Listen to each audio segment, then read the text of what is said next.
함께 기도하겠습니다. 사랑과 은혜가 풍성하시고 자비로우신 하나님 아버지께 진심으로 감사드립니다.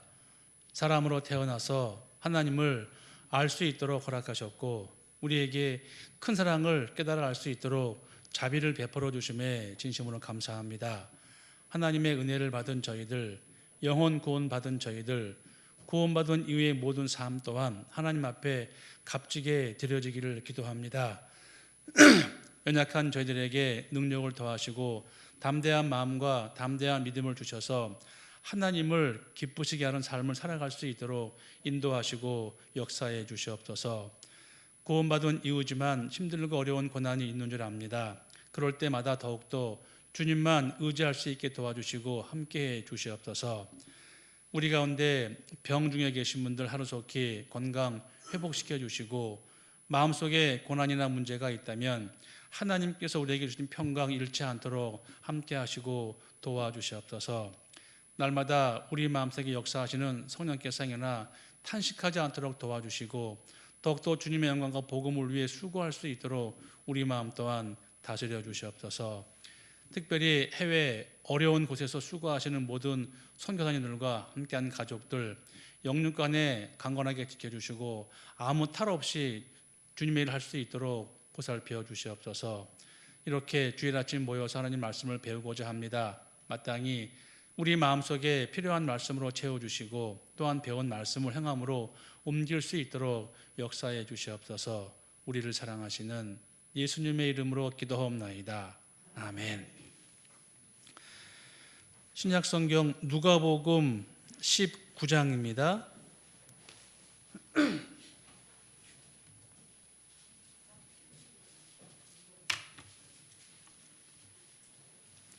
누가복음 19장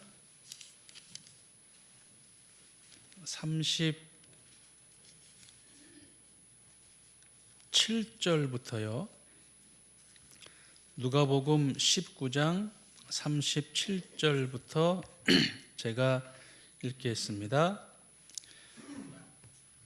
이미 감람산에서 내려가는 편까지 가까이 오심에 제자의 온 무리가 자기의 본 바 모든 능한 일을 인하여 기뻐하며 큰 소리로 하나님을 찬양하여 가로되 찬송하리로다 주의 이름으로 오시는 왕이여 하늘에는 평화여 가장 높은 곳에는 영광이로다 하니 무리 중 어떤 바리새인들이 말하되 선생이여 당신의 제자들을 책망하소서 하거늘 대답하여 가라사대 내가 너에게 말하노니 만일 이 사람들이 잠잠하면 돌들이 소리 지르리라 하시니라. 거기까지요. 안녕하십니까? 한 주 만에 왔는데 되게 오랜만에 뵙는 것 같으네요.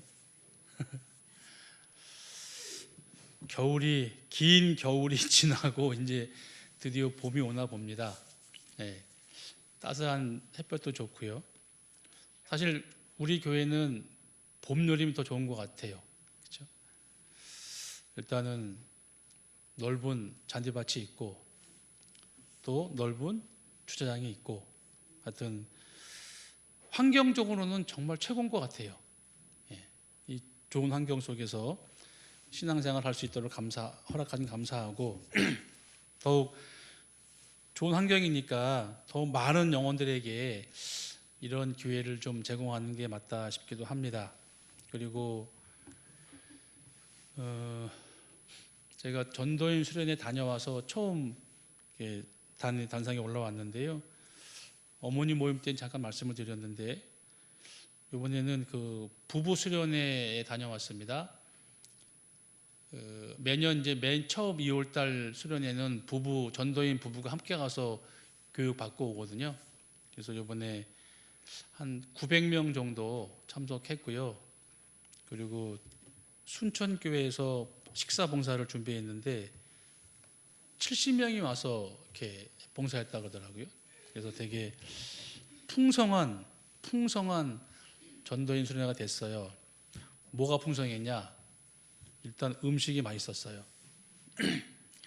그 총회에서 그렇게 봉사하는 교회는 그 1인당 한 끼에 3,500원 정도인가 이렇게 책정해서 내려보낸답니다. 근데 이번에는 3,500원보다 지 교회에서 더 추가해서 훨씬 많이 돈을 들여서 음식을 준비했더라고요. 그래서 제가 되게 민감한 건지 모르겠는데 식단이 풍성하면 교제가 풍성해지는 것 같아요. 제가 보기에는. 그리고 화기애애하게 교제하고 그리고 다음 식사가 기다려지고 막 그러거든요. 근데 우리는 그것뿐만 아니라 우리가 이렇게 말씀을 들으러 오는 목적은 이제 영적인 영양분을 받기 위해서도 있고, 그리고 맛있는 음식 먹을 때 좋은 것처럼 말씀을 사모하는 마음으로 들으면 반드시 한두 가지씩은 배워서 가잖아요. 그리고 그 배운 말씀을 묵상하고 되새기고 하면서 내 영적인 신앙에 도움이 되는 거니까 우리가 모이고 있습니다. 또한 교제를 하는 이유는 한 사람이 모든 분야를 경험할 수 없기 때문에 각자 다른 분야에서 신앙생활 하는 분들의 이야기를 들으면서 간접적으로 신앙을 배우는 거잖아요. 그래서 말씀도 배우고 교제도 하고자 합니다. 그런 와중에 우리가 마땅히 해야 할 것이 더 많은 영혼들을 위해서 복음 전하는 일이고, 한 영혼 구원받기가 너무나 힘든 시대이기 때문에 우리가 최선을 다해서 마음을 모아서 전도하고 있고 기도하고 있습니다. 다행히 올해 들어서 우리 교회에서 말씀을 듣는 영혼들이 계속 있어요. 영상 집회도 있고 하여튼 가정에서도 있고 교회당에서도 있고 계속 생깁니다. 너무나 바람직한 일이고, 우리가 사는 목적이 그거잖아요. 다른 영혼 구원받게 하는 게 아니라면 우리는 있을 이유가 없죠. 그냥 올라가면 그만이지만 아직 주님께서 시간을 주셨고 아직 때가 있기 때문에 그런 기회가 자꾸 오는 것 같아요. 그래서 너무 감사드리고, 그리고 화기애매가 아니라 화기애애하는 게 맞는 것 같아요. 지난주 세종교회 목사님이 오셔서 저한테 몇 가지를 이제 물어봤거든요. 그래서 첫 번째, 우리 날로 보고 놀랬다고 하고 그런 날로 태어나 처음 봤대요. 그러기도 하죠. 비싼 거니까. 또 하나, 잔디밭 보고 놀랬답니다. 야, 이런 교회도 있구나. 왜냐하면 세종교회는 빌딩 숲 안에 건물 6층, 7층을 쓰고 있거든요. 식당이 없어가지고 밥 타가지고 각자 실로 들어가 밥을 먹는데요. 그런데 있다가 여기로 오니까 뭐 눈이 번하겠죠. 또 하나 저한테 얘기하더라고요. 다 형제자매들의 얼굴이 밝다 그래요. 그 얘기를 들은 제가 얼마나 기분 좋았겠어요. 그렇잖아요. 그래서 지금 우리가 보기에 좋구나. 보기에 좋은 것뿐만 아니라 내실도 기하고 있구나, 그런 생각이 들어서 너무 감사했습니다. 행복해야 돼요. 교회가 행복하고 부담이 없어야지 자원하는 마음이 생기는 거잖아요. 그래서 이제 좀 정상적으로 가고 있나 보다 우리 교회가. 왜냐하면 가장 확실한 증거가 뭐냐면은 영혼 구원 받는 거거든요. 그 이상은 없어요. 한 영혼 구원 받는 것만큼 하나님의 능력이 나타내는 게 없는 거지 않습니까? 죽은 영혼 살아나는데 얼마나 큰 기적이겠어요.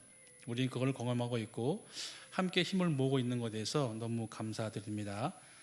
그리고 좀 늦었지만 그 집회 때 모두 함께 수고해서 너무 감사드리고요. 1년의 대집회는 3번밖에 없습니다. 그 3번이 적당한 것 같아요. 조금 기다려지는 마음이 있다가 전도하고 그렇게 하는 게 너무 좋은 것 같고요. 하여튼 다들 있는 곳에서 수고하셔서 너무 감사드려요.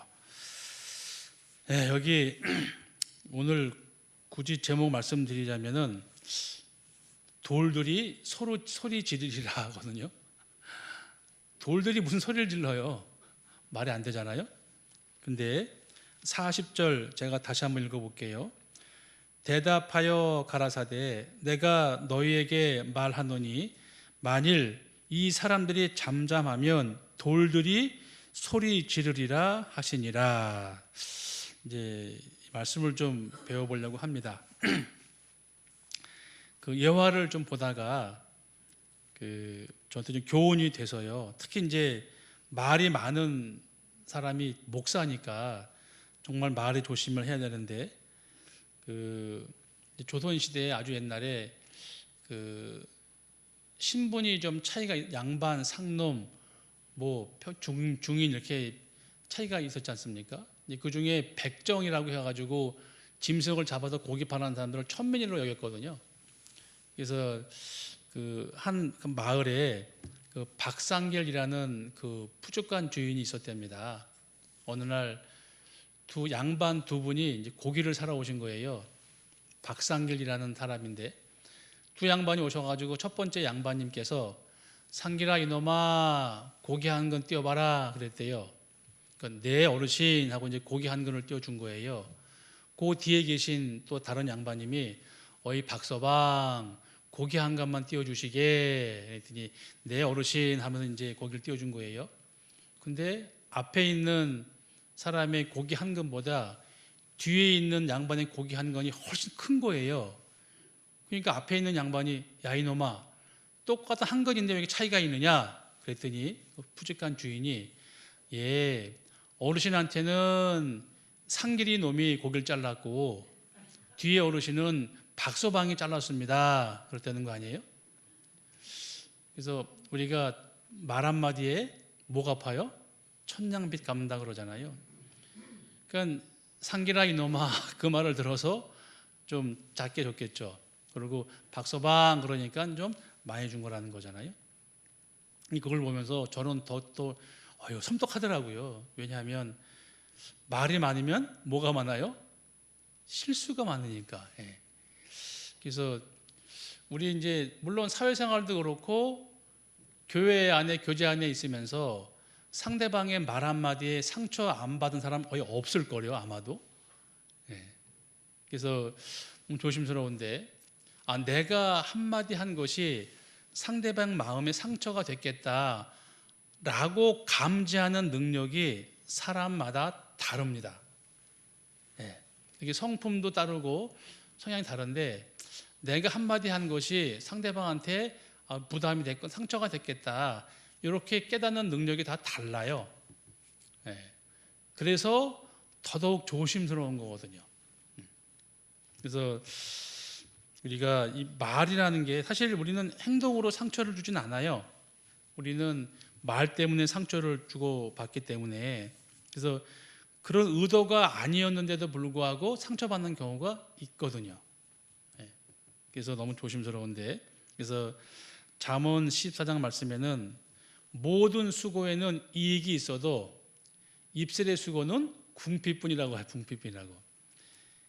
너무 조심하라는 말이잖아요. 그래서 우리가 특히 형제 자매님들인 앞에서 말 조심하는 게 맞는데 그래서 사람은 생각하는 능력도 있고 타인의 감정을 알아채리는 능력도 있거든요. 그런데 이제 성향이 달라서 좀 다르게 느낄 수도 있거든요. 그렇지만 어쨌든 조심하는 거는 맞다라는 겁니다. 그래서 상대방이 얼마나 나 때문에 아픈지 그거를 잘 모르는 경우가 있어요. 그래서 더더욱 조심하는 게 맞겠다. 근데 내가 한마디 한 것이 상대방이 아픈지 안 아픈지 전혀 모를 수는 없거든요. 왜? 구원 받으면 성령이 계시기 때문에 더 조심스러우니까. 그래서 그 예화를 보면서 좀 뜨끔하기도 했어요. 정말 말 조심해야 되겠다.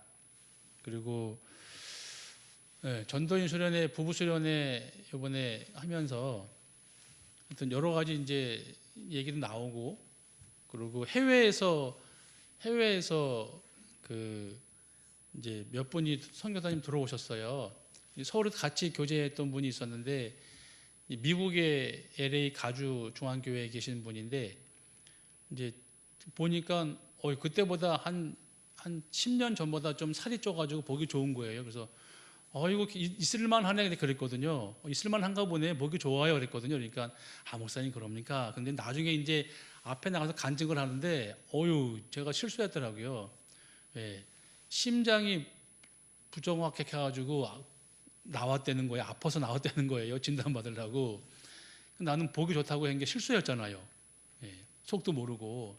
그래서 이제 그렇게들 아파요. 외국 나가면 많이 아프시고 이제 진단 받으러 들어왔다 가시기도 하고, 그리고 이제 네팔에서 들어오신 선교사님은 간절하게 읍소한다고 그러더라니까요.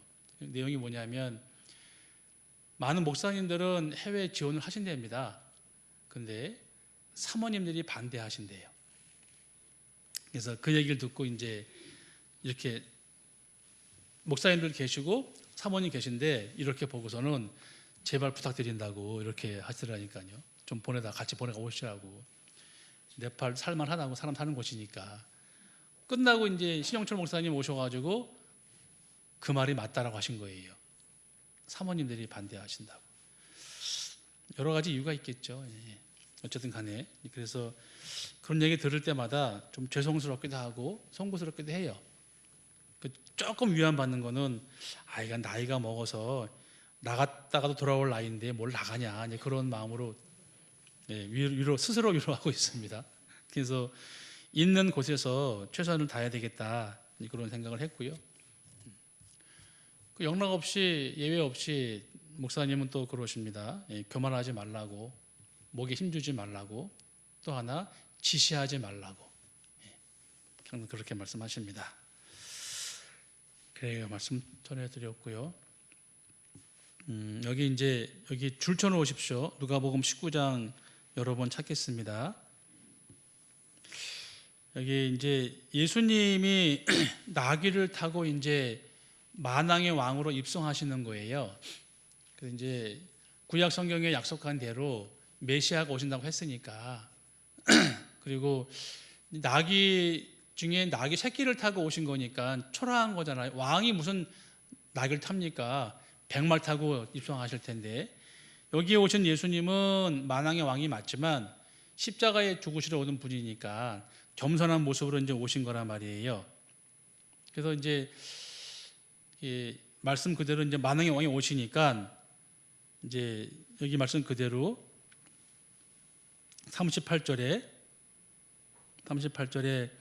가로되 찬송하리로다 주의 이름으로 오시는 왕이여 하늘에는 평화여 가장 높은 곳에는 영광이로다 하니 그랬거든요. 그렇게 얘기를 했더니 39절에 무리 중 어떤 바리새인들이 말하되 선생이여 당신의 제자들을 책망하소서 하거늘, 그 말하지 말라고 지킨 거예요. 지금 저 사람들이 이상한 말을 합니다. 무슨 왕입니까? 책망하라고, 조용하라고. 그랬더니 예수님 말씀에 내가 너에게 말하노니 만일 이 사람들이 잠잠하면 돌들이 소리 지르리라 하시니라 하셨거든요. 그러니까 이제 마땅한 거예요. 마땅한 거를 얘기하는데 그거를 막으면 돌멩이가 소리 지를 거다. 이렇게 책망을 하셨단 말입니다. 그래서 마땅히 할 말은 하는 게 맞고 하지 말아야 될 말은 하지 않는 게 맞거든요. 그래서 아닌 건 아니라고 하고 맞는 건 맞다고 하는 게 맞는 거잖아요. 근데 이제 사람들이 환경과 어떤 여건에 달했을 때는 비겁하게 그렇지 않은 경우가 많다라고 말씀하시는 거예요. 그래서 예수님을 만왕의 왕이라고 찬송하는 게 맞다. 근데 그 인간들이 그 말을 안 하면은 아마 돌들이 소리 지를 걸, 이렇게 얘기하신 거거든요. 그래서 오늘 이제 우리가 외치면은 돌들은 가만히 있겠죠. 우리가 외치지 않으면은 돌들이 대신 이제 외칠 거니까요. 여기 줄쳐 놓으시고요. 베드로 후서 2장입니다. 베드로 후서 2장 16절. 베드로 후서 2장 16절. 베드로 후서 2장 16절. 제가 읽겠습니다. 자기의 불법을 인하여 책망을 받되 말 못하는 나귀가 사람의 소리로 말하여 이 선지자의 뭐라고 되어 있어요? 미친 것을 금지하였느니라. 이게 이제 민수기에 나오는 말씀인데 그 발람 그 모압 왕 발락이 선지자 발람을 불러다가 저 이스라엘 민족을 저주하라고 시킨 거예요.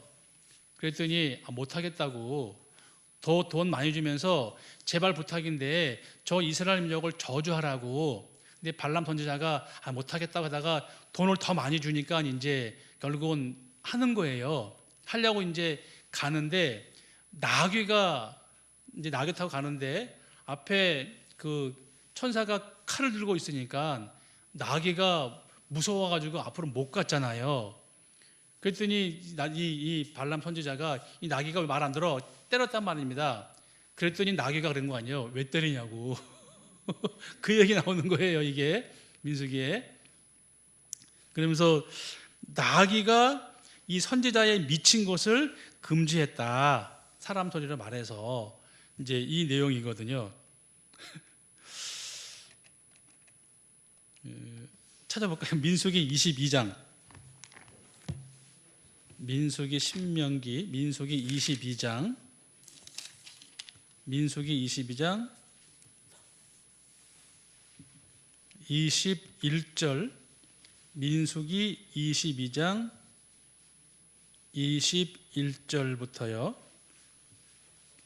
민수기 22장 21절부터 발람이 아침에 일어나서 자기 나귀의 안장을 지우고 모압 귀족들과 함께 행하니 그가 행함을 인하여 하나님이 진노하심으로 여호와의 사자가 그를 막으려고 길에 서니라. 발람은 자기 나귀를 타고 그 두 종은 그와 함께 있더니 나귀가 여호와의 사자가 칼을 빼어 손에 들고 길에 선 것을 보고 길에서 떠나 밭으로 들어간지라. 발람이 나귀를 길로 돌이키려고 채찍질하니 여호와의 사자는 포도원 사이 좁은 길에 섰고 좌우에는 담이 있더라. 나귀가 여호와의 사자를 보고 몸을 담에 대고 발람의 발을 그 담에 비비어 상하게 하매 발람이 다시 채찍질하니 여호와의 사자가 더 나아가서 좌우로 피할 데 없는 좁은 곳에 선지라. 나귀가 여호와의 사자를 보고 발람의 밑에 엎드리니 발람이 노하여 자기 지팡이로 나귀를 때리는지라. 여호와께서 나귀 입을 여시니 발람에게 이르되 내가 네게 무엇을 하였기에 나를 이같이 3번을 때리느냐. 예. 이렇게 말을 한 거란 말이에요. 그러니까 하나님이 이제 이렇게 나귀의 입을 빌어서 하나님이 하지 말라고 한 발람 선지자를 책망했다는 그런 내용이거든요. 그러니까 이거 보면 인간으로 태어나서 얼마나 창피했을까요? 예?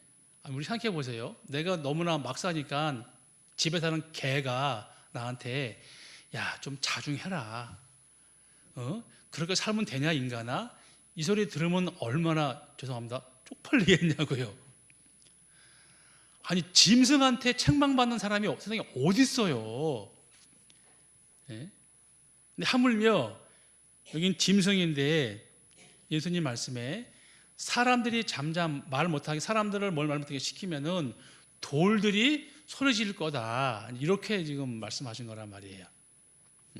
그래서 우리는 사람으로 태어나서 구원을 받고 하나님의 자녀로서 살아나가고 있는데 창조주의 자녀로서 할 말을 제대로 못하면 짐승이 아니라 돌들이 우리를 책망할 거다.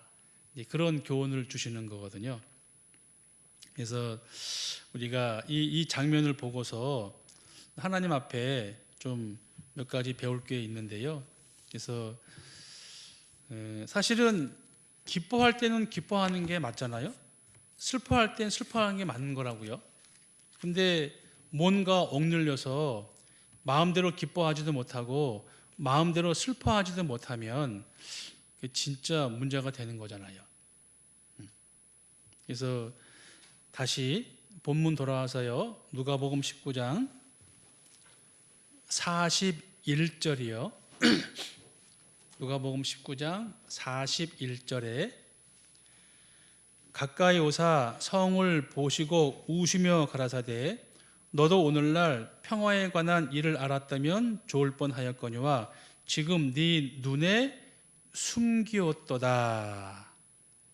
네, 네 눈에 숨기었도다 하시거든요. 제대로 볼 걸 지금 못 본 거예요. 만왕의 왕이 입성했는데 너무 기쁜 나머지 소리를 질렀는데 그거를 잠잠하라고 시켰거든요. 바리새인들이. 그 당시에 기득권들이 예수님을 못 알아봤다. 결국은 십자가에 죽기까지 내준 거잖아요. 이런 일을 왜 이렇게 못 봤냐? 지금 네 눈에 숨기었도다라는 거란 말입니다. 그 당시에 종교가들이 눈이 가려웠죠. 제대로 볼 것을 못 봤어요. 그렇게 구약 성경을 달달 외웠지만 실제로는 교만한 마음 때문에, 합당치 않은 마음 때문에 예수님을 못 알아본 거잖아요. 그래서 인간을 구원하기 위해서 예수님이 나귀 새끼 타고 예루살렘에 입성하셨는데 실제로 바리새인들, 율법사들은 예수님을 영접하지 않았다. 정작 하나님을 믿는 사람, 열심히 있는 사람들이 예수님을 알아보지 못한 거란 말입니다. 정말 기뻐 외치며 환영해 소리 지를 사람들이 오히려 그러지 않았던 거예요. 오히려 막았거든요. 지금 우리 시대는 어떤가요? 예수님을 믿는다고 하는 사람들이 거듭나는 것을 막고 있지 않습니까? 영혼 구원받는 것을 막고 있잖아요. 제가 인터넷 검색하다가요, 우리 지옥에 관한 거 많이 이렇게 그림 있잖아요. 막 불에 타는 거 있지 않습니까? 근데 인터넷 검색하다가 넷플릭스에 나오는, 지금은 지나갔는데 지옥이라는 극이 있었어요. 거기 보면은 내용이 뭐냐면 이제 이렇게 고지를 해요. 나타나가지고 너는 몇 월 며칠 죽는다. 이제 그 고지를 하면은 그 시간에 그 고릴라 같은 괴물이 셋이 나와가지고, 와, 보신 분 계실지 모르겠는데 무자비하게 좁혀 죽여요. 제가 놀래가지고요, 어머, 너무 잔인하게 나오는 거예요. 무슨 죄가 있는지 나중에 아직 모르겠는데 고릴라 같은 인간의 손에 대한 큰 덩치가 와가지고 막 패고 막 찌르고 찢어 죽여요. 결국은 그걸 태워버린다니까요. 그걸 이제 그 지옥 가는 거예요, 그 사람들이. 근데 그걸 보면서 오, 살벌해. 근데 그 장면을 못 보여주겠더라고요. 인터넷 우리 집회할 때 너무 살벌해가지고. 근데 그것보다 더하면 더했지 진짜 지옥에 가면. 그래서 이제 그걸 공개적으로 보여주면 많은 사람들이 이제 좀 경각심 가지지 않을까? 그런 생각을 해봤어요. 실제로. 진짜 보여주면은 어떨까? 근데 아마 보여줘도 안 믿을 사람 안 믿을 것 같아. 지금 하나님의 역사 우리가 배우고 있지만 노아의 방주가 지금 있잖아요. 아라라산에. 그 하나님이 계신 증거, 심판의 증거잖아요. 그걸 보고 담담하잖아요. 아무렇지 않잖아요. 소리 지르는 거잖아요. 노아 방주가 아라라산에서 하나님 계시다, 심판이 있다, 정신 차려라. 근데 너무나 많은 사람들이 감각이 없어요. 감각이. 아마 나중에 실제 구원받지 못하고 지옥 가는 사람은 변명 못할 거요. 노아의 방주 봤지 않냐?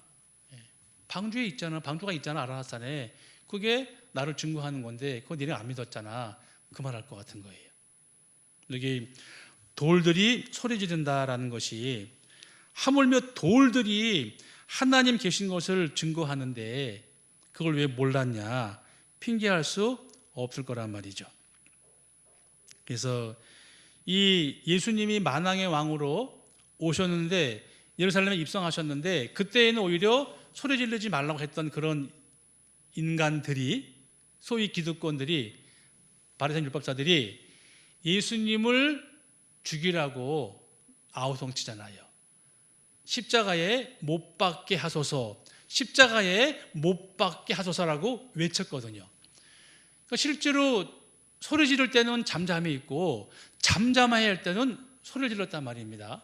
그네들이. 그래서 기뻐할 때 기뻐해야 되고 슬퍼할 때 슬퍼해야 되는데 반대예요, 반대.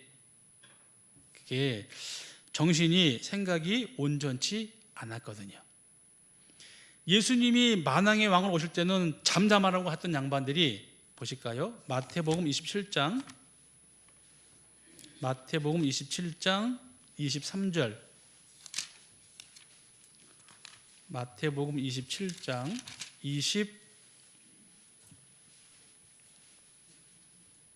22절부터요. 마태복음 27장 22절부터. 빌라도가 가로되 그러면 그리스도라 하는 예수를 내가 어떻게 하랴? 저희가 다 가로되 십자가에 못 박혀야 하겠나이다. 빌라도가 가로되 어찌미뇨 무슨 악한 일을 하였느냐? 저희가 더욱 소리 질러 가로되 십자가에 못 박혀야 하겠나이다 하는지라 이랬거든요. 예. 그러니까 이게 제정신이 아닌 거예요. 제정신이. 도둑놈을 보면은 도둑이야 외치는 게 맞지 않습니까? 가만히 있는 거예요. 아니면 아닌 거라고 해야 되는데 가만히 있는 거예요.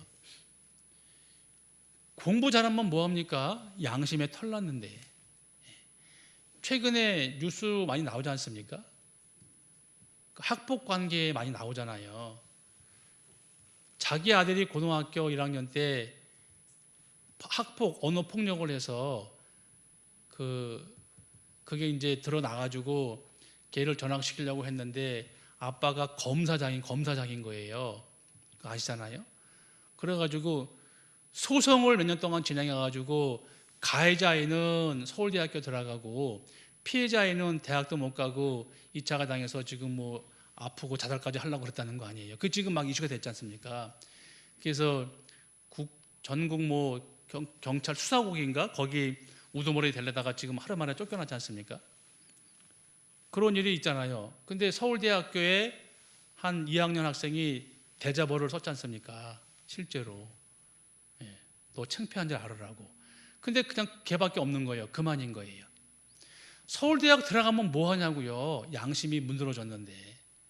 그렇잖아요. 머리가 좋아서 공부 잘하면 뭐 하냐고요. 영혼이 썩어 빠졌는데.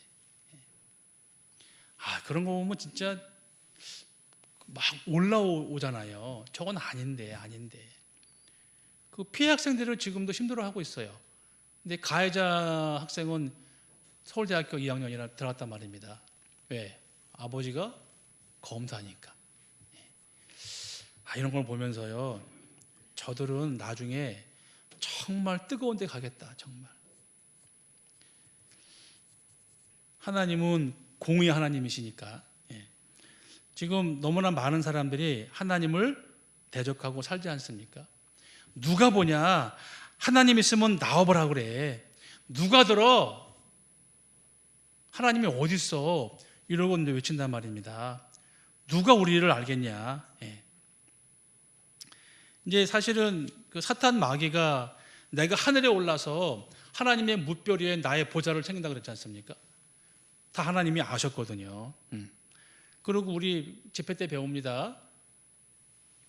애굽에 있는 이스라엘 백성들을 끌어내려고 모세가 갔잖아요. 얘기했는데 바로왕 그랬거든요. 야, 여호와가 누군데 하나님이 누군데 내가 그 말을 듣고 이스라엘 보내겠느냐. 못 보낸다 그랬잖아요. 결말이 뭡니까? 물에 빠져 죽었잖아요. 진짜 하늘이 무섭지 않냐? 그 말이 10% 하늘 많은 건 아니잖아요. 하나님 계신 거 양심으로 알거든요. 그런 거 보면 옛날이나 지금이나 무식하게 담대한 사람이 있는 거예요. 근데 그것으로 끝이 아니라는 거지 않습니까? 역사적으로 나폴레옹이 한 말이 있죠. 나의 사전에는 불가능이 없다. 근데 그런 말은 아무나 하는 거 아니잖아요. 너무 교만하면, 진짜 교만하면은 패망하는 거 맞는 것 같아. 사람이 그럴 수 없는데 하나님을 대적하는 게 얼마나 큰 죄라는 것을 알지 않습니까? 그러니까 말 조심하는 게 맞거든요. 말 조심. 마태복음 12장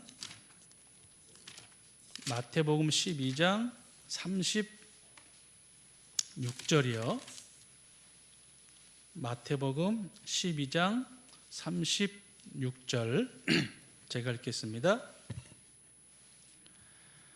내가 너희에게 이르노니 사람이 무슨 무익한 말을 하든지 심판날에 이에 대하여 신문을 받으리니, 함께 읽겠습니다. 내 말로 의롭다함을 받고 내 말로 정죄함을 받으리라. 그러니까 말 함부로 하면 안 되는 거예요, 진짜. 특히 구원받지 않은 사람들이 말 함부로 하면 진짜 안 되는 거거든요. 새를 만드신 분이 뭘 모르겠냐? 귀를 만드신 분이 듣지 않으시겠느냐? 눈을 만드신 분이 보지 않겠느냐 하시잖아요. 다 보시고 다 들으시는데 하찮은 인간들이 기고만장하고 있는 것 같아요. 그러니까 구원받지 않으려면은 죄라도 덜 짓는 게 맞을 것 같아요. 그거 너무 겁나더라니까요. 그냥 갈기갈기 찢어 죽인다니까요. 괴물이 나와가지고, 그리고 데리고 가는 거예요, 지옥으로. 홀랑 태워버려가지고. 근데 그것보다 더할 것 같아요. 하나님은 무한한 공이니까. 그래서 겸손하지 않으면, 정직하지 않으면 진짜 구원받기 힘든 거잖아요. 다윈의 진화론, 그죠? 그 사람 때문에 너무 많은 영혼들이 진화론 믿고 지옥 갔단 말입니다. 지금도 다윈은 그럴 거예요. 지옥에서 야, 그만 지옥 와라, 그만 지옥 와라, 내 죄가 점점 더 쌓인다 그럴 거 아닙니까? 그 한마디 때문에 계속 지금 다윗은 죽어서도 지금 죄를 쌓고 있잖아요. 그 말 때문에. 너무나 많은 사람들이, 공산주의는 하나님이 없다는 무신론자입니다. 공산주의는 거기다가 유물론자거든요. 야, 인간도 그냥 물질에 불과한 거야, 그렇게 우기는 사람들이 공산주의지 않습니까? 얼마나 큰 벌을 받고 있고 얼마나 큰 죄를 더하고 있는 걸까? 그래서 일종의 정신활동도 물질이라고 이제 하는 사람들이 공산주의자거든요. 그게 무서운 거지 않습니까? 그래서 그냥 사람들은 영혼이 없으니까 똑같은 거다, 죽으면 그만이다, 그러니까 그렇게 무자비의 사람을 죽였잖아요. 한 영혼 귀하게 여기지 않고. 그래서 이렇게 기고만장하고 있는데 너무나 많은 사람들이 자기의 능력을 믿고 이렇게 하나님을 대적하는데, 하나님이 모르시는 거냐? 아니잖아요. 다 알고 계시는 거잖아요. 지금 차곡차곡 지금 죄를 쌓고 있거든요. 시편 59편이요. 시편 59편. 시편 59편. 시편 59편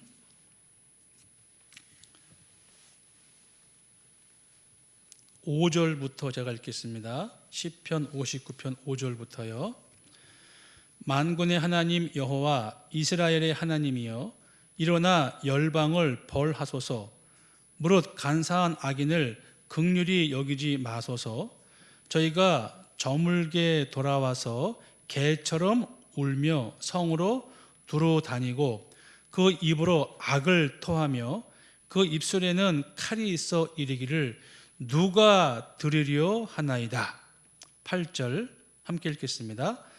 여호와여, 주께서 저희를 웃으시리니 모든 열방을 비웃으시리이다. 그랬죠?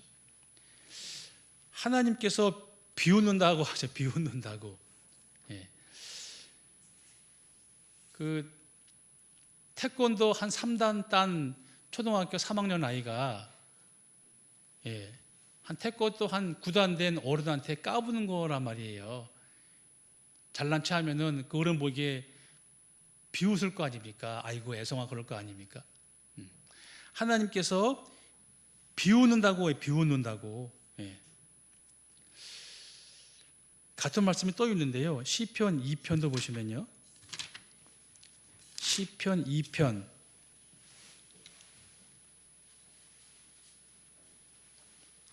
시편 2편 2절부터요. 세상의 군왕들이 나서며 관원들이 서로 꾀하여 여호와와 그 기름 받은 자를 대적하며 우리가 그 맨 것을 끊고 그 결박을 벗어 버리자 하도다. 하늘에 계신 자가 웃으시며 주께서 저희를 비웃으시리로다. 예. 하나님을 대적하는 자들이 있습니다. 하나님께서 비웃는다라고 사실 비웃는다고. 이제 충분한 여유가 있기 때문에 그런 거잖아요. 예를 들어서 기근이 왔어요. 못 먹고 못 살아요. 근데 자기 창고에 곡식이 너무너무 많은 거예요. 그러면 속으로 웃을 수 있잖아요. 여유가 있다는 거잖아, 여유가. 근데 악인들이 이렇게, 죄인들이 이렇게 악을 행할 때 하나님이 비웃고 계시니까, 그러니까 이거 진짜 알아야 되는데 너무나 많은 사람들이 모르고 있잖아요. 지금은 은혜 기간이니까 지금 놔두고 있는 건데 나중에 저 어떻게 책임지려고 저렇게 막 살까 사람들이. 예. 자기 마음대로 살까. 양심이 있어서 알 텐데. 예. 진짜 그게 이제 심판의 날 가까우면은 그들이 어떻게 할까. 우린 미리 아는 사람들이니까 경각심을 불러일으키기도 하고 우리 그러니까 전하는 거잖아요. 많은 사람들이 모르고 있다가 우리 말씀을 들으면 조금씩 들어오고 알게 됩니다. 하나님의 존재를 알게 되면은 인간이 교만할 수가 없잖아요. 예, 겸손해질 수밖에 없는데 우리가 이제 그 일을 하기 위해서 우리가 외치는 거잖아요. 지금도 외치고 있고 가족들한테 외치고 있고 이웃들한테 우리 외치고 있고 우리가 외치지 않는다면은 하나님 뭐라 그래요? 돌멩이가 외칠 거다라고. 그래서 우리가 살아있는 목적이 바로 이제 그런 거거든요. 그래서 기뻐할 때는 정말 기뻐하는 게 맞아요. 근데 그 기뻐할 때 기뻐하지 않으면 뭔가 이상한 거지 않습니까? 예. 슬퍼할 때 슬퍼하는 게 맞거든요. 그래서 우리는 점잖은 그리스도인이 되기보다는 좀 열정이 있는 그리스도인이 좋다라는 겁니다. 다시요, 누가복음 19장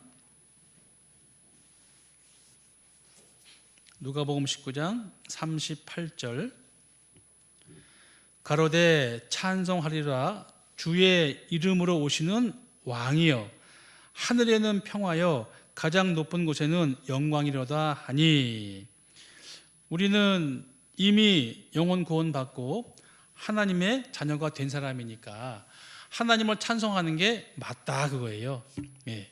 그래서 실제로 그 당시에 이 바리새인들이 잠잠하라고 요구했단 말입니다.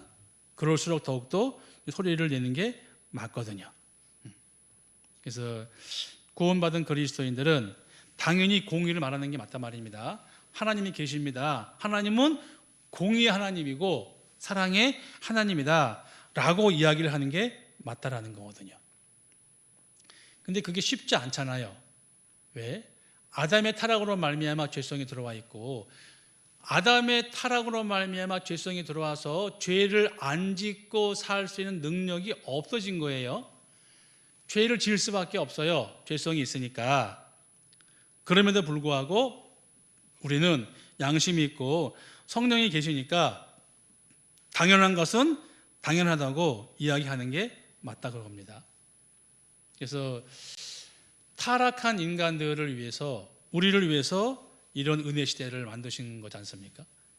그 안에 누구든지 하나님의 사랑을 깨닫기만 하면 천국으로 가는데 지금 그 역사의 마지막 은혜 시대의 끝에 우리가 와 있으니까 더욱더 분발해서 최선을 다해서 말하는 게 맞다. 그래서 너무나 많은 사람들이 모르고 살아요. 그리고 우리가 한 영혼 구원받아서 확인이 되면은 정말 기쁘잖아요. 감사하잖아요. 이게 희한한 게요. 그 사촌이 땅을 사면은 배가 아프다 그러잖아요. 조금 이해돼요. 뭐 누가 옆에서 옆집에 사는 사람이 갑자기 로또가 돼가지고 뭐 수십억을 벌었다 그러면은 마냥 축하만 해주지 않잖아요. 조금 아쉬운 마음도 있고 좀 그렇잖아요. 그런데 희한한 게 우리 교회 안에 있다가 전도해서 한 영혼이 구원받지 않습니까? 그러면 아쉬운 게 없어요. 정말 감사하고 축하해 준다니까요. 그게 신기해요. 예. 왜 100% 축하가 되지? 그거는 다 그렇지 않습니까? 다른 사람이 잘 되는 거 보면 좀 배가 아플 수 있단 말이에요. 나는 안 됐는데.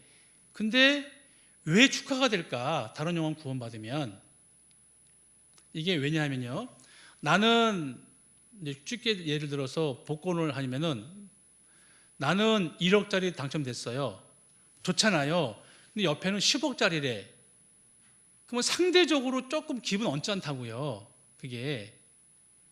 근데 왜 내 옆에 주위 사람들이 구원받으면 우리는 기쁘기만 하고 즐겁기만 할까? 왜냐하면 내가 받은 선물 구원이 가장 커서 그래요. 더 이상 큰 게 없는 거예요. 그래서 우리는 서로 기뻐하고 같이 즐거워할 수 있거든요. 내가 받은 구원이 가장 크니까 서운함이 없는 거거든요. 그래서 우리가 은혜를 입었을 때 감사한 것은 당연하다. 그리고 이 귀한 복음은 당연히 말해서 전하는 게 맞거든요. 가만히 있으면 안 되거든요. 우리 가만히 있으면 나귀한테 책망받고 더 가만히 있으면은 돌들한테 책망받는다니까요. 에베소서 6장입니다. 에베소서 6장 19절이요. 에베소서 6장 19절 제가 읽겠습니다. 또 나를 위하여 구할 것은 내게 말씀을 주사 나로 입을 벌려 복음의 비밀을 담대히 알리게 하옵소서 할 것이니 이 일을 위하여 내가 쇠사슬에 매인 사신이 된 것은 나로 이 일에 당연히 할 말을 담대히 하게 하려 하심이니라. 여기 사도 바울이 이제 이게 옥중 서신인데요. 사도 바울이 감옥에 묶여 있으면서 이 말씀을 편지를 보낸 거예요. 그러니까 자기가 쇠사슬에 매인 하나님의 사신이 된 것은 나로 이 일, 복음 전한 일에 당연히 할 말을 담대히 하게 하려 하심이니라 라고 이제 편지를 보낸 거거든요. 담대하게 담대하게 전해야죠. 왜? 우리가 알고 있는 것이 너무 기쁘고 영광스러운 소식이잖아요. 뭐 자꾸 복권 얘기가 나오는데 돈이 확 와닿으니까 복권 당첨이 됐는데 자신 없게 조용히 집에서 저 있잖아 나 복권 맞았거든 이러지 않잖아요. 뻥 터뜨릴 거 아닙니까? 그런 것처럼 가장 뻥 터뜨릴 이야기는 복음을 전하는 거다. 담대하게. 천국이 있다. 우리는 하나님의 자녀가 될 수 있다. 그래서 여기 담대하게 당연히 말하는 게 맞다라는 겁니다. 그렇잖아요. 담대하게 당연히. 골로새서 4장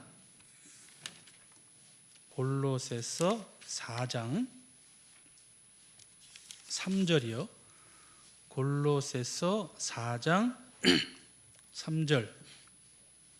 골로새서 4장 3절에 또한 우리를 위하여 기도하되 하나님이 전도할 문을 우리에게 열어주사 그리스도의 비밀을 말하게 하시기를 구하라.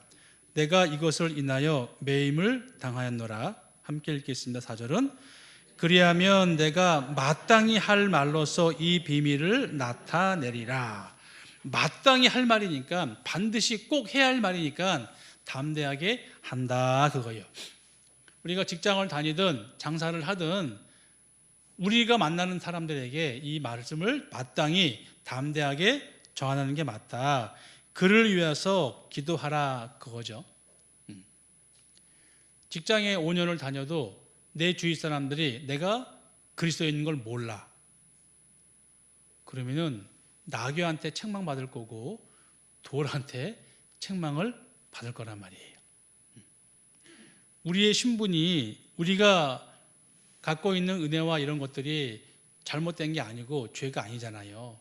정말 담대하게 당연히 할 게 맞다 그거예요. 당연하고 또 당연하다. 그리고 말씀을 전하는 게 당연한 것처럼 교제에 나오는 게 당연하다, 마땅하다. 그리고 더 나아가서 주님 몸된 교회 안에서 봉사하는 게 당연하고 마땅하다. 그리고 감사한 게 당연하고 마땅하다라는 거거든요. 그리고 더 나아가서 내 의의를 내세우는 게 아니지 않습니까? 내가 많이 쓰임 받으면 많이 감사한 거고 적게 쓰임 받으면 적게 감사하다. 그게 마땅하다. 근데 제가 이제 교회에 있으면서 이제 유심히 막 째려보는 건 아닌데 언뜻 이제 이게 느껴져요. 오늘 이제 딱 하루 지나면 이제 회생하면서. 근데 어떤 분은 한참을 봐도 감사가 없어요. 어떤 분은 별거 아닌데 감사하거든요. 근데 거듭난 그리스도인은 감사한 게 맞아요. 그러니까 우리가 이제 간증을 하는 거는 하나님과 나 사이에 어떠한 일이 있었나를 이야기하는 거잖아요. 그게 간증이잖아요. 일주일 동안 아니면 보름 동안 우리가 모여서 간증하면은 내가 살면서 하나님과 내가 어떠한 관계를 맺었어. 하나님이 나 때문에 서운했어. 아니면 내가 하나님께 감사, 그거 하는 게 간증이잖아요. 네. 근데 아무런 감사도 못 느끼고 그렇다면은 진짜 무의미한 시간을 보낸 것밖에 안 된다. 그리스도인들은 조금만 생각해도 감사하잖아요. 물론 이제 지나친 것도 있어요. 막 놀랄 때도 하나님 아버지, 하나님 아버지 이건 아니잖아요. 그냥 그때마다 하나님 아버지 습관적으로 하는 분이 있는데 그건 아니더라도, 네. 그 이제 당연하고 마땅한 건 우리가 그대로 하는 게 맞지 않습니까? 네. 그래서 감사가 없으면 왜 그러지? 자신을 돌아보는 게 맞을 것 같아요. 우리가 사실 아침에 눈 떠도 감사하지 않습니까? 그렇잖아요. 왜 매일매일 700명이 죽어나가는데 대한민국에서만 눈 뜨는 감사하고 또 건강한 분은 또 건강하니까 감사하잖아요. 다른 사람보다 아프지 않으니까. 그런 감사가 있다고요. 근데 신앙생활 하면서 일주일 동안 주님 말씀 듣고 교제하면서 감사가 없으면 글쎄요, 진짜 그리스도인 맞을까? 너희는 범사에 감사하라 그랬으니까. 그래서 만에 하나 제천교회에 나오는 성도님 중에 만에 하나 진짜 구원이 아니라면 큰일이잖아요. 큰일. 저도 책망받을 거예요 아마. 주님 가면은 너 제천교회 5년 있었으면서 그 사람 구원 아닌데 왜 못 찾아냈냐? 뭐하러 있었냐? 그럴 것 같다는 말입니다. 우리 주위도 그럴 거 아니에요? 내 주위에 있는 분이 좀 이상해, 구원이 아닌 것 같아. 그러면 얘기해줘야지. 만에 하나 아니면 진짜 큰일이잖아요. 그래서 우리가 구원이 아니야 판단하는 것이 아니라 혹시나 한 달을 지나도 3개월 지나도 그분이 감사가 없어. 그리고 늘 불평만 있어. 그러면 뭔가 돌아봐야 되는 거잖아요. 그렇죠? 네. 그래서 거듭난 그리스도인은 마땅히 감사하는 게 맞다. 담대히 말씀을 전하는 게 맞다라는 거거든요. 그래서 우리가 안 그러면 마귀가 우리한테 책망할 것이고 돌멩이가 우리한테 책망할 거다라는 거죠. 사도행전 5장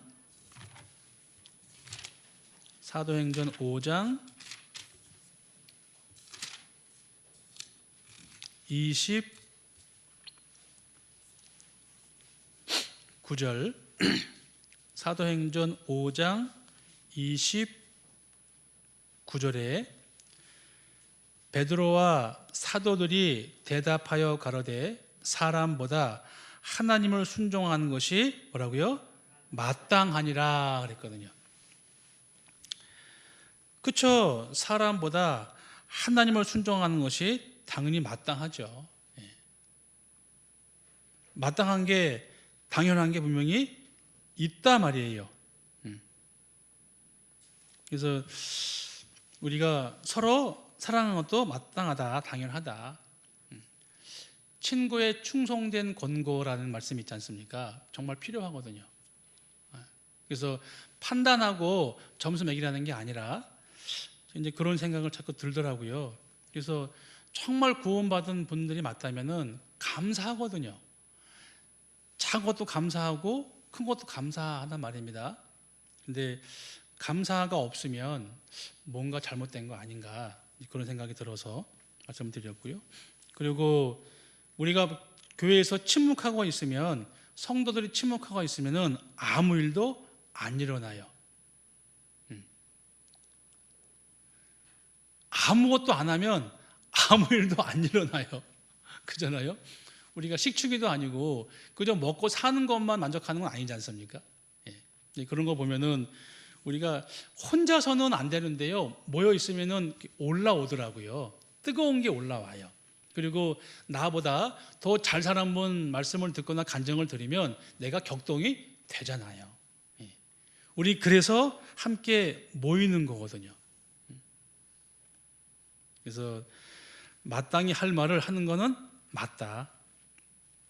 그리고 더욱더 냉정해지는 시대에 자기만 아는, 자기만 사랑하는, 악을 사랑하고 쾌락 사랑하고 돈을 사랑하는 시대에 우리가 마지막 주자로서 정말 할 말은 해야 되겠다. 곧 죽어도 할 말은 해야 되겠다라는 거지 않습니까? 그래서 이 예수님 제자들이 세상의 위협이나 대세에 눌려 잠잠할 때 주님이 마음이 어땠을까? 그래서 바리새인들이 책망했을 때 사람들이 잠잠하면은 돌들이 소리 지른다라고 말씀하시는 거란 말입니다. 그래서 이 마땅히 외쳐야 할 사람들이 가만히 있으니까 불이 났는데 외쳐야죠. 뭐라고요? 불 났다고. 불이야. 도둑이면은 도둑이 해야 될 거 아니에요. 그게 마땅한 거, 당연한 거란 말입니다. 그럼에도 불구하고 가만히 있으면은 안 된다라는 거죠. 그래서 이제 우리 시대에 사실 힘들 것 같아, 진짜 복음 전하는 게. 근데 그 네팔 선교사님이 하신 말씀인데요, 집회를 하잖아요. 첫날에 10명이면 그 다음날 15명, 그 다음날 20명 이렇게 늘어난다네, 거기는요. 우리는 반대잖아요. 좀 늘어나니까 우리보다는 더 마음이 순수한가 봐요. 그래서 하나님 보시기엔 똑같은 영혼이니까 더 많은 영혼들을 위해서 이제 애쓰고 있는데요. 성경에 이제 돌들이 소리 지른다는 말씀이 있는데, 하박국 2장 찾아볼래요? 미가, 나움, 하박국, 학개, 스가랴, 말라기. 미가, 나움, 하박국, 학개, 스가랴, 말라기. 하박국 2장 1303쪽쯤 될 겁니다. 구약성경 1303쪽쯤 될 것 같은데요. 하박국 2장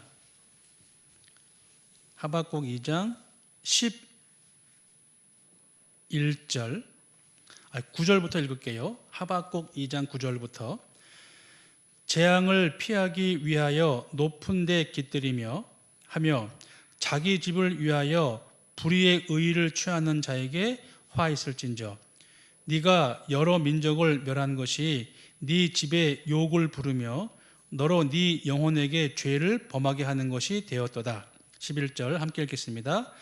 담에서 돌이 부르짖고 집에서 들보가 응답하리라. 여기 이제 바벨론에 대한 책망한 거예요.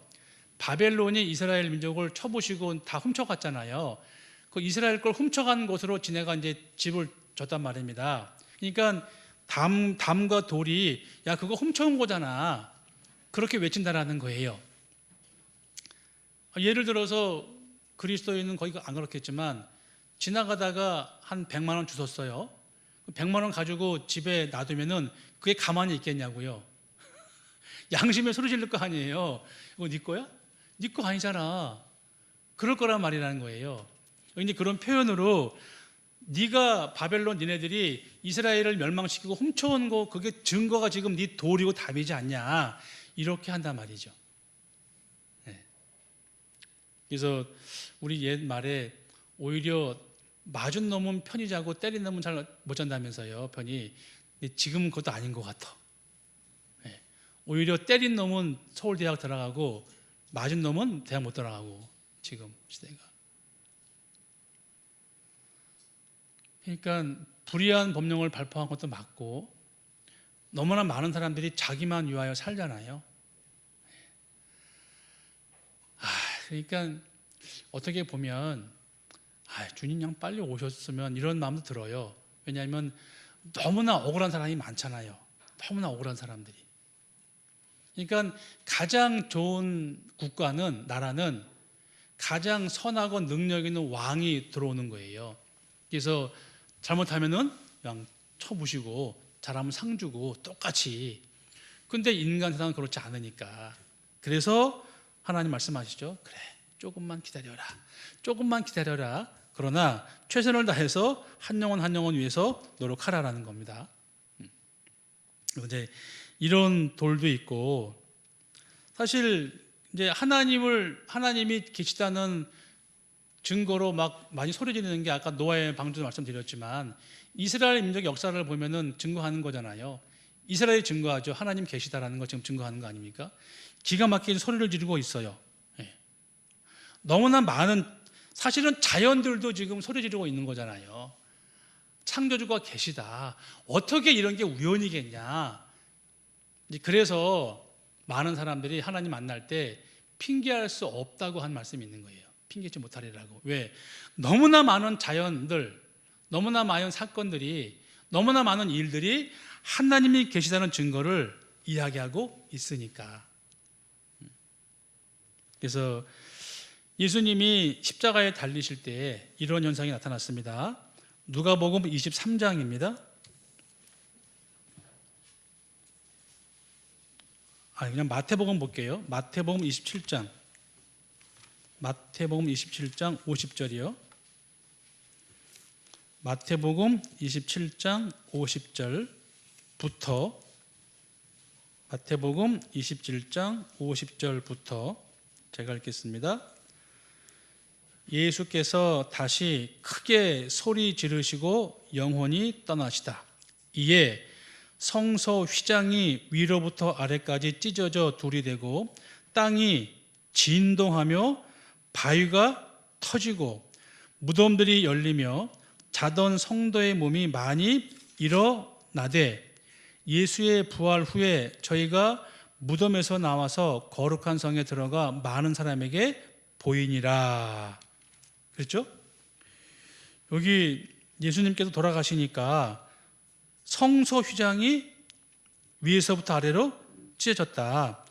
무덤들이 열렸다. 자던 성도의 몸이 일어났다. 막 이런 말씀이 있는 거예요. 예수님 돌아가실 때 있던 현상들이지 않습니까? 네. 이런 걸 보면 예수님이 죽으심으로 이제 성막, 옛날에 구약 성경 시대 때 성막, 제사를 드린 성막에 성소가 있고 지성소가 있는데 그 커튼이 있단 말이에요. 커튼이. 왜냐하면 지성소 안에는 하나님의 법궤가 있어서 피가 없이는 못 들어간단 말입니다. 제사장님이. 그런데 예수님 십자가에 돌아가실 때 그 성소 휘장이 위에서부터 아래로 쫙 찢어졌다라는 거거든요. 아래서부터 위가 아니라 하나님께서 찢은 거란 말입니다. 예수님 안에는 하나님이 계셨고 밖엔 죄인이 있잖아요. 예수님 안에 하나님 계시고 밖에 죄인. 그 예수님이 돌아가신 거예요. 성소가 찢어진 것처럼. 그래서 하나님과 죄인이 하나가 된 거지 않습니까? 그게 이제 이 내용이란 말이에요. 성소 휘장이 위에서부터 아래로 확 찢어진 거다. 그래서 예수님의 몸이 찢어짐으로 말미암아 죄인이 하나님께 나아갈 수 있다라는 거거든요. 휘장은 곧 저희의 육천이라라고 말씀하시니까 히브리서 10장에 그런 일이 생겼고, 그래서 이제는 성소와 지성소, 하나님이 계신 곳과 그렇지 않은 것이 구별이 없어진 거란 말입니다. 예수님의 죽음으로 말미암아. 그래서 우리가 영원한 속죄를 믿고 있는 거잖아요. 그 한 사건 때문에. 그리고 사실은 예수님이 십자가에 죽으심으로 심판도 정해진 거예요. 51절에 다시 보면, 이에 성소 휘장이 위로부터 아래까지 찢어 둘이 되고 땅이 진동하며 바위가 터지고. 이거 한번 상상해 볼까요? 땅이 진동 막 흔들려요. 바위가 막 깨졌어요. 그걸 보면 얼마나 겁나겠습니까? 심판을 의미하는 거거든요. 심판. 심판 있어요. 심판이. 그래서 예수님이 하신 일을 안 믿는 자는 이미 심판을 당한 거라고 그랬잖아요. 왜? 사형수가 사형 날짜만 기다리는 것처럼 예수님 하나님을 믿지 않는 자는 그때부터 이미 심판이 정해졌고 집행 날짜만 지금 준비되어 있는 거다라는 거 아닙니까? 아유, 이런 거 보면 진짜 겁나는데, 그죠? 근데 많은 사람들이 너무나 진짜 무감각해요. 사무엘하 22장. 사무엘하 22장. 사무엘하 22장.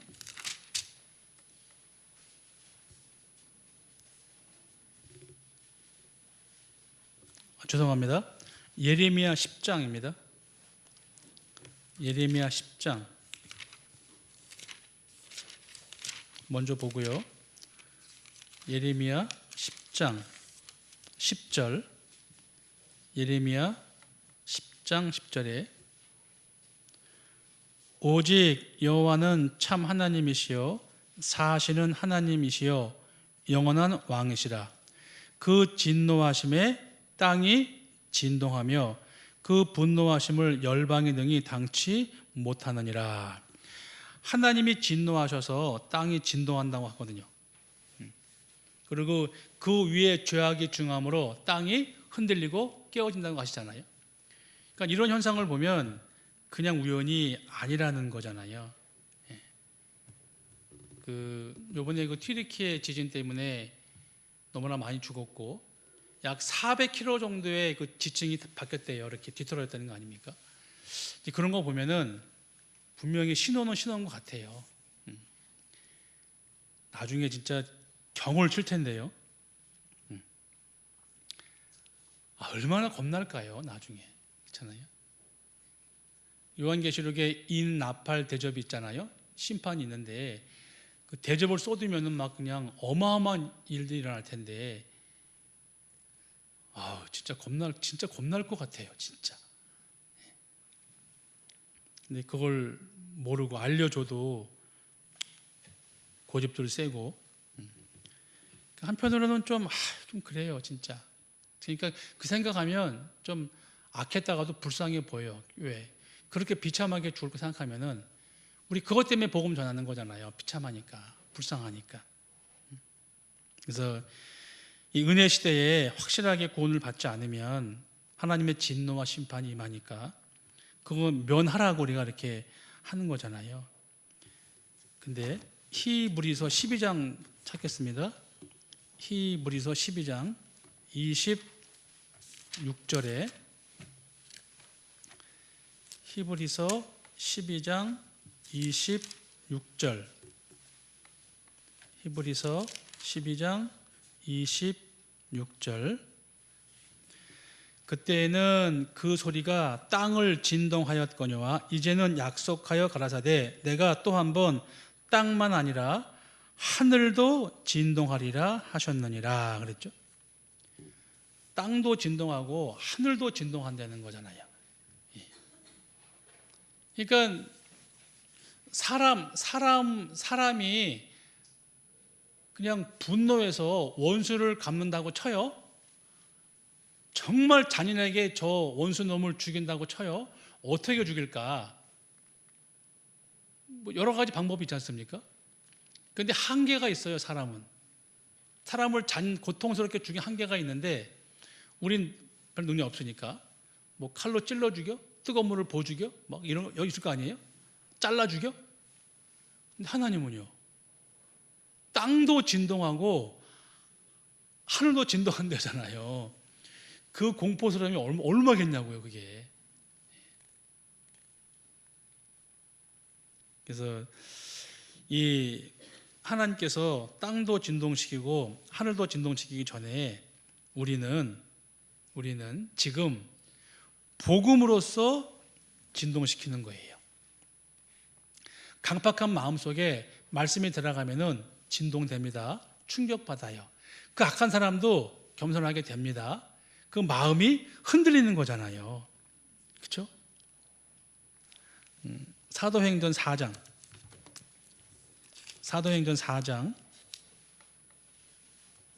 31절이요. 사도행전 4장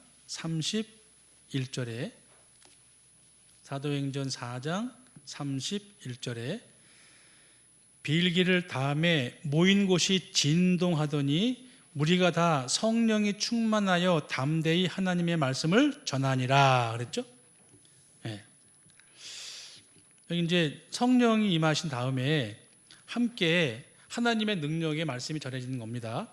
그러면서 모인 곳이 기도했더니 모인 곳이 진동하더니 그랬잖아요. 성령이 충만해서 담대히 하나님 말씀을 전했다라고 합니다. 그러니까 복음이 들어가는 곳마다 사탄의 나라가 진동이 되는 거예요. 예. 우리가 복음을 전하면 전할수록 사탄 마귀 나라는 진동하는 거예요. 땅이 깨어지는 거거든요. 예. 그 힘이 거듭난 우리한테 있단 말이에요. 대단한 거지 않습니까? 미사일 터뜨려 가지고 사람 죽이는 거는 이유도 안 됩니다. 우리가 전하는 복음은 마귀의 나라를 진동시키고 터지게 하는 거란 말이에요. 그래서 하나님의 역사로 말미암아 평안했던 죄 가운데 평안했던 사람들 마음속에 진동을 일으키는 거라고요. 예. 그 능력이 얼마나 있어요. 그렇잖아요. 그게 하나님의 귀한 복음이요, 복음. 그래서 바위가 깨지는 것처럼 강팍한 사람들의 마음이 부서지잖아요. 말씀을 들으면서. 그 딱딱한 땅들이 말씀을 들으면서 폭신폭신하게 되는 거 아닙니까? 그러니까 말씀의 능력이 있는 거예요, 진짜. 그렇게 해서 우리가 복음을 전할 때마다 사실은 사람 마음속에 요동이 일죠. 그 순식간에 마음 변하고 일생을 목숨을 바치는 거 대단한 거잖아요.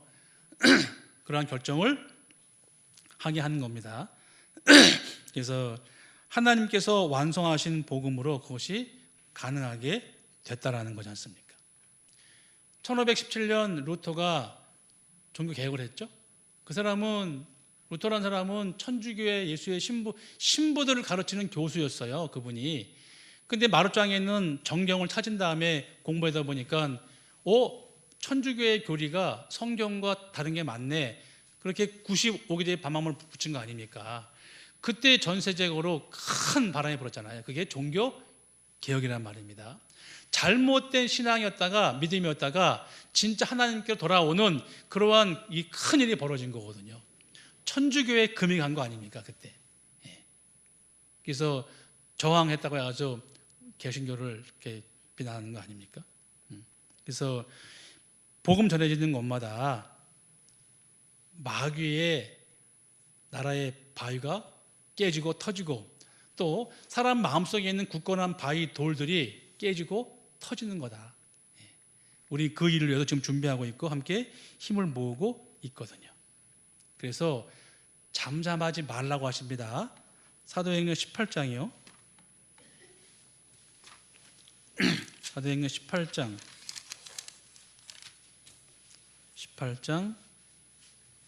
9절이요. 사도행전 18장 9절에 밤에 주께서 환상 가운데 바울에게 말씀하시되 두려워하지 말며 잠잠하지 말고 말하라. 내가 너와 함께 있음에 아무 사람도 너를 대적하여 해롭게 할 자가 없을 것이니 이는 이 성 중에 내 백성이 많음이라 하시더라. 그런 것처럼 아직 제천 바닥에 아직 구원받은 영혼이 많이 있는 거예요. 그래서 우리 교회가 있는 곳이고 우리는 잠잠하지 말고 말하라는 말씀처럼 전하는 게 당연하다. 이사야 58장에는 크게 외치라 그랬거든요. 크게 외치라고. 그래서 나가서 믿어요 그게 아니잖아요. 크게 외친다는 말이. 담대하게 가는 곳마다 복음을 전하는 게 우리가 할 일인 겁니다. 그래서 실제로 지금 이 시대에 하나님의 복음의 말씀을 전하는 것은 우리에게 맡겨진 바고 최선을 다해서 하는 게 맞잖아요. 우리 그 에스더 성경 배웠습니다. 그 모르드게 삼촌이 네가 가서 왕한테 가서 얘기 좀 해라. 오람을 얘기해라. 우리 백성 죽게 생겼다. 그때 왕이 아무로 나가면은 죽습니다 그랬지 않습니까? 금호를 내밀어야지 산다고 그랬잖아요. 그래? 그러면 너 살자고 말 안 할 거냐? 그러자 에스더가 그랬죠. 나가겠다고. 그 유명한 말이 뭐예요? 죽으면 죽으리이다 그랬잖아요. 결국은 그로 인해서 살았습니다. 그러고 그랬죠. 모르드게가 네가 지금 잠잠하면은 하나님이 다른 방법으로 우리 구원할 거다. 네가 왕비가 된 게 이때가 위험인지 아니냐 그랬잖아요. 우리가 이 시대에 구원받은 이유가 뭡니까? 복음을 전하기 위해서. 그래서 우리가 전하는 복음이 능력이 있습니다. 힘이 있어요. 죽은 영혼을 살리는 힘이 있지 않습니까? 우리가 정말 죽은 사람 살리는 것도 굉장한 이적일 텐데 죽은 영혼 살리는 건 더 큰 이적이지 않습니까? 그 능력을 우리한테 주셨으니까 말씀을 전하고 복음 전하는 게 맞다. 그 일을 위해서 우리가 함께 이렇게 화목하게 힘을 모으는 거는 더 맞다. 더 잘하는 거다. 그리고 늘 감사하는 마음으로 살아가는 게 마땅하고 당연하다. 그게 우리가 할 일인 것 같아요. 기도하겠습니다. 사랑과 은혜가 풍성하시고 자비로우신 하나님 아버지 감사합니다. 역사의 마지막을 사는 저희들에게 너무나도 귀하고 큰 일을 맡기셨습니다. 이 복음 전하기 위해서 우리의 입술을 주장해 주시고 우리의 몸과 마음을 다스려 주시옵소서. 제천 지역에 있는 너무나 많은 영혼들을 위해서 기도합니다. 한때 힘을 모아 마음을 모아서 전도할 수 있게 도와주시고 늘 함께해 주시옵소서. 우리를 사랑하시는 예수님의 이름으로 기도하옵나이다. 아멘. 찬송하겠습니다. 찬송가 460